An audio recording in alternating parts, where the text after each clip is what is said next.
Hello everyone, this is Ray and Cheryl from Southern Crossover Paranormal.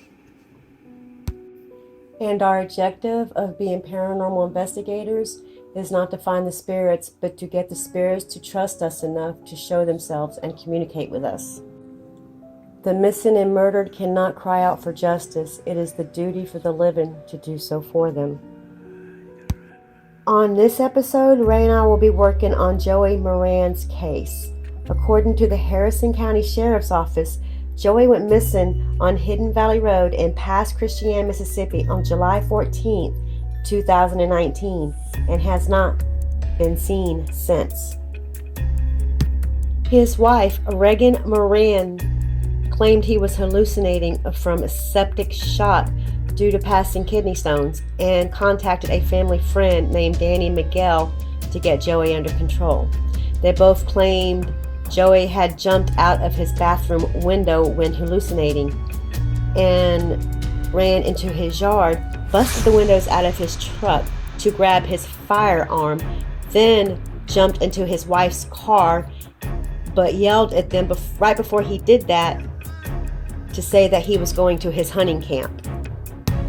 Now I'm fixing to show you a little clip of when Regan Moran, Joey Moran's wife, was recording her husband Joey having this septic shock. And you hear a voice in the background that says, "Is that all you got?" Now, I don't know about you, but I have a very sick husband at the moment, and I can't, if something was wrong with him, if something was wrong with my husband and he was going through something like that, I would be getting him to a hospital. I would be calling 911. This is something that a loving wife just does not, to me, record. It's just not the actions of a loving wife. To me, it's the actions of someone wanting to cover their ass. Now, what I failed to mention at the beginning of the video is when Regan Ladner had called Donnie Miguel to come help her get her husband under control when he was hallucinating. He then showed up, and that is when Joey had ran to the bathroom and jumped out the bathroom window. Now, when listening to this video, you will hear a man's voice saying, "Is that all you got?" So take a listen and let me know in the comments what you think.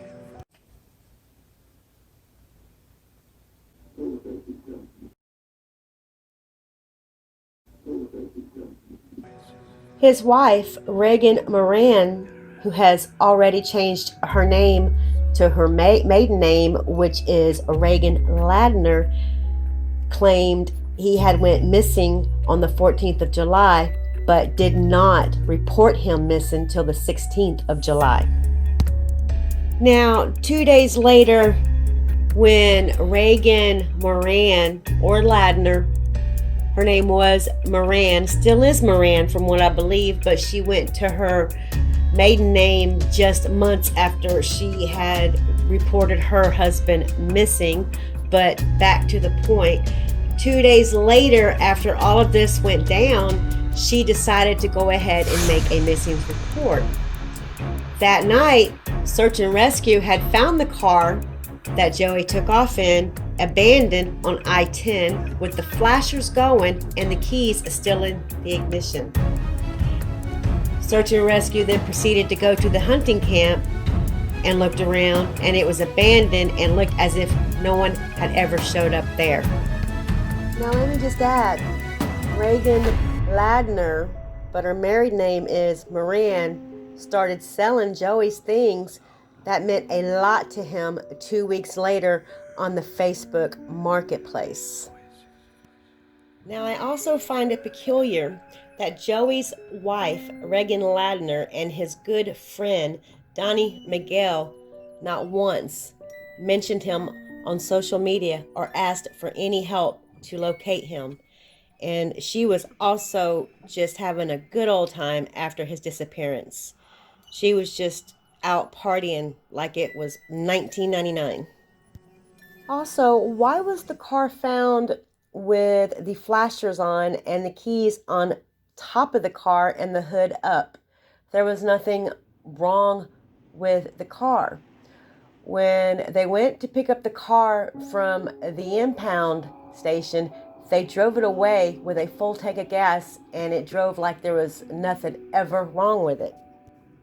Oh, and get this. Donnie Miguel and Reagan Ladner were having an affair.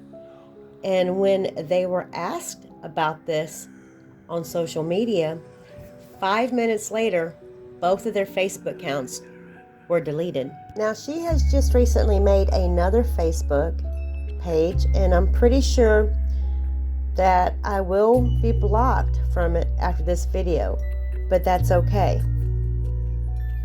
Because I don't do this to make friends.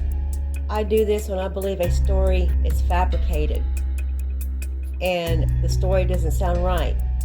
There's just more to it than this. Now, the investigators come to the conclusion that Joey had ran off into the woods and committed suicide because his wife and his best friend were having an affair. But Joey's family does not believe that. They do not believe he was suicidal at all. And personally, I'm having a hard time believing it too. Now, I hope I'm wrong, but I really don't think so. Joey's body has not even been found yet, so I don't know how they would even come to that conclusion. If you have any information about Joey Morgan's whereabouts or where he may have been last seen, you are urged to contact the Harrison County Sheriff's Department or the Hancock County Sheriff's Department.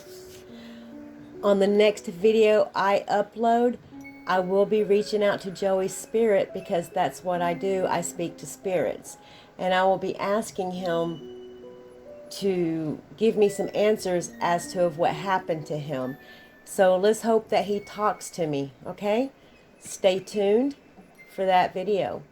This is Ray and Cheryl at Southern Crossover Paranormal. Remember, we all must cross over. We will see you on the other side. Good night, my friends.